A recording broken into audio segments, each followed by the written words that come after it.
अऊज़ु बिल्लाहि मिनश्शैतानिर्रजीम बिस्मिल्लाहिर्रहमानिर्रहीम। मुअज़्ज़िज़ नाज़रीन व सामईन, प्रोग्राम ट्रेजर ऑफ नॉलेज में आप सबको अस्सलामु अलैकुम व रहमतुल्लाहि व बरकातुहू। शायर मशरिक़ अल्लामा इक़बाल रहमतुल्लाह अलैह क्या खूब फरमाते हैं, मोहम्मद सल्लल्लाहु अलैहि वसल्लम की रहमत तो हर ज़र्रे पे साया करती है।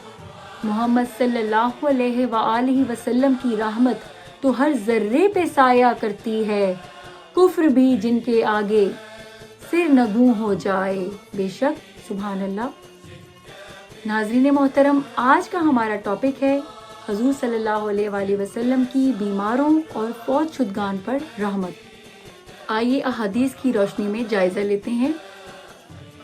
उम्मुल मोमिनीन हज़रत आयशा सिद्दीक़ा रज़ियल्लाहु ताला अन्हा से रिवायत है कि हुज़ूर नबी करीम सल्लल्लाहु अलैहि वसल्लम ने फरमाया, कोई मुसीबत ऐसी नहीं जो किसी मुसलमान को पहुँचे मगर ये कि उसकी वजह से अल्लाह तबारक व तआला उसके गुनाहों को मिटा देता है, यहाँ तक कि उस कांटे के बदले में भी जो उसे चुभे अल्लाह तबारक व तआला उसके गुनाह माफ़ फरमा देता है। सुभान अल्लाह। ये हदीस मुत्तफ़क़ अलैह है।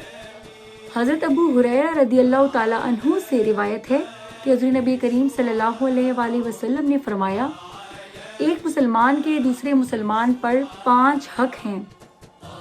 सलाम का जवाब देना, बीमार की अयादत करना, उसके जनाजा के साथ जाना, उसकी दावत कबूल करना और छींक का जवाब देना, बेशक सुभान अल्लाह।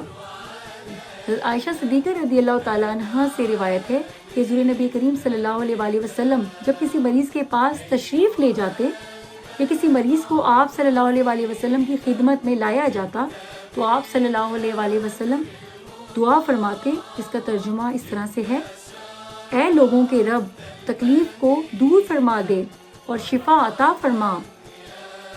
बेशक शिफा देने वाला तू है, शिफा नहीं मगर तेरी शिफा ऐसी शिफाए मरहमत फरमा जो बीमारी का निशान तक ना छोड़े। यह हदीस मुत्तफ़क़ अलैह है, बेशक सुभान अल्लाह। हज़रत सुबान रज़ियल्लाहु ताला अन्हु बयान करते हैं कि हुज़ूर नबी करीम सल्लल्लाहु अलैहि वसल्लम ने फरमाया, बेशक एक मुसलमान जब अपने किसी मुसलमान भाई की अयादत करता है तो वहाँ से लौटने तक बराबर जन्नत के बाग में रहता है, बेशक सुभान अल्लाह। इस हदीस को इमाम मुस्लिम, तिरमिज़ी और अहमद ने रिवायत किया है, सुभान अल्लाह। हज़रत अबू हुरैरा रज़ियल्लाहु ताला अन्हु से मरवी है कि हुज़ूर नबी करीम सल्लल्लाहु अलैहि वसल्लम ने फरमाया, बेशक क़यामत के दिन अल्लाह तबारक व तआला फरमाएगा, ए इब्ने आदम, मैं बीमार हुआ और तूने मेरी अयादत न की। बंदा अर्ज़ करेगा, ए परवरदिगार, मैं तेरी बीमार पुरसी कैसे करता जबकि तू खुद तमाम जहानों का पालने वाला है। इरशाद होगा, क्या तुझे मालूम नहीं कि मेरा फ़लाँ बंदा बीमार हुआ और तूने उसकी अयादत नहीं की? क्या तू नहीं जानता कि अगर तू उसकी अयादत करता तो मुझे उसके पास मौजूद पाता? बेशक सुभान अल्लाह। इस हदीस को इमाम मुस्लिम, इब्न हिब्बान और बुखारी ने रिवायत फरमाया है। हज़रत अली रज़ियल्लाहु ताला अन्हु बयान करते हैं कि मैंने हुज़ूर नबी करीम सल्लल्लाहु अलैहि वसल्लम को ये फरमाते सुना, जब कोई शख्स किसी की अयादत के लिए जाता है तो ये एक ऐसा मुबारक और मकबूल अमल है जैसे वो जन्नत के बाग में चलता है। जब वो बैठता है तो रहमत उसे ढांप लेती है। अगर ये सुबह का वक्त हो तो 70,000 फरिश्ते शाम तक उसके लिए रहमत की दुआ करते हैं, और अगर शाम का वक्त हो तो सुबह तक 70,000 फरिश्ते उसके लिए रहमत की दुआ करते हैं, बेशक सुभान अल्लाह। इस हदीस को इमाम तिरमिज़ी, अबू दाऊद और इब्न माजा ने रिवायत फरमाया है।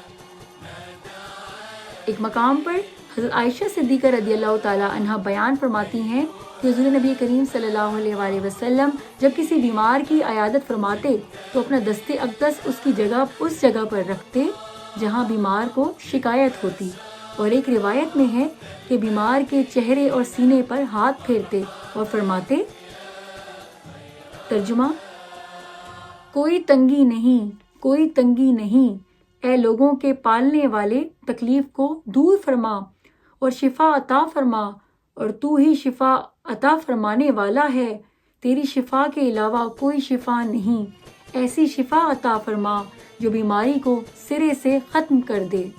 سبحان اللہ۔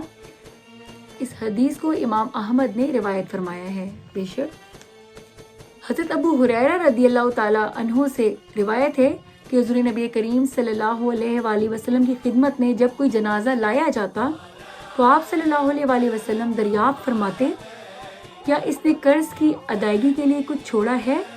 اگر بتایا جاتا کہ اس نے قرض کی ادائیگی کے لیے رقم چھوڑی ہے تو آپ صلی اللہ علیہ وآلہ وسلم نماز پڑھا دیتے، ورنہ مسلمانوں سے فرماتے اپنے بھائی پر نماز پڑھو۔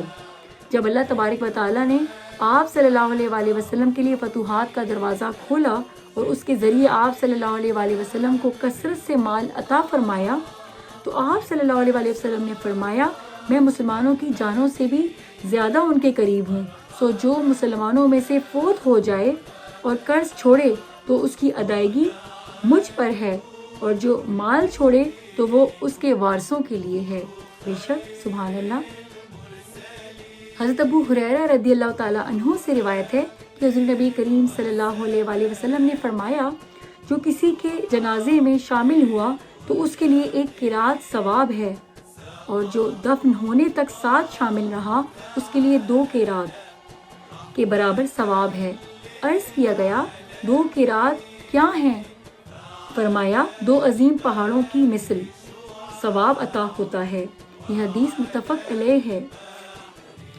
ایک روایت میں ہے کہ آپ صلی اللہ علیہ وآلہ وسلم نے فرمایا، ان میں 2 پہاڑوں میں سے چھوٹا احد پہاڑ کے برابر ہے۔ بے شک سبحان اللہ۔ حضرت ابو سعید خدری رضی اللہ تعالیٰ عنہ سے مروی ہے کہ حضور نبی کریم صلی اللہ علیہ وآلہ وسلم نے فرمایا، اپنے مرنے والوں کو بوقت نزا لا الہ الا اللہ کی تلقین کیا کرو، یعنی ان کے پاس کلمہ طیبہ کا ورد کیا کرو۔ اس حدیث کو بھی امام مسلم اور ترمذی اور ابو داؤد نے روایت فرمایا ہے۔ بے شک سبحان اللہ۔ حضرت عبداللہ بن عباس رضی اللہ تعالیٰ عنہ بیان کرتے ہیں کہ ان کے فرزند کا انتقال ہو گیا۔ آپ رضی اللہ تعالیٰ عنہ نے حضرت قریب سے کہا، دیکھو جنازہ میں کتنے لوگ ہیں؟ حضرت قریب رضی اللہ تعالیٰ عنہ بیان کرتے ہیں، میں نکلا تو دیکھا کافی لوگ جمع تھے، میں نے آپ سے صورتحال عرض کی تو حضرت عبداللہ بن عباس رضی اللہ تعالیٰ عنہ نے فرمایا، کیا تمہارے اندازے میں وہ 40 ہیں؟ حضرت قریب رضی اللہ تعالیٰ عنہ نے عرض کیا، ہاں۔ آپ نے فرمایا، جنازہ اٹھاؤ۔ میں نے حضور نبی کریم صلی اللہ علیہ وآلہ وسلم سے سنا ہے کہ آپ صلی اللہ علیہ وآلہ وسلم نے فرمایا، جو مسلمان شخص فوت ہو جائے اور اس کے جنازہ میں 40 ایسے لوگ ہوں جنہوں نے اللہ تبارک و تعالیٰ سے شرک نہ کیا ہو تو اللہ تبارک و تعالیٰ میت کے حق میں ان کی شفاعت قبول فرما لیتا ہے۔ سبحان اللہ۔ اس حدیث کو امام مسلم، ابو داؤد اور احمد نے روایت کیا ہے۔ بے شک سبحان اللہ۔ حضرت عثمان بن عفان رضی اللہ تعالیٰ عنہ سے مروی ہے کہ حضور نبی کریم صلی اللہ علیہ وآلہ وسلم جب کسی میت کی تدفین سے فارغ ہو جاتے تو اس کی قبر پر ٹھہرتے اور فرماتے، اپنے بھائی کے لیے مغفرت کی دعا کرو اور اللہ تبارک و تعالیٰ سے اس کے لیے ثابت قدمی کی التجا کرو، کیونکہ اب اس سے سوال کیے جائیں گے۔ بے شک سبحان اللہ۔ اس حدیث کو امام ابو داؤد نے روایت فرمایا ہے۔ امام حاکم نے فرمایا یہ حدیث صحیح ہے۔ بے شک سبحان اللہ۔ اس کے ساتھ ہی آج کا ٹاپک اختتام کو پہنچتا ہے۔ اللہ نگہبان۔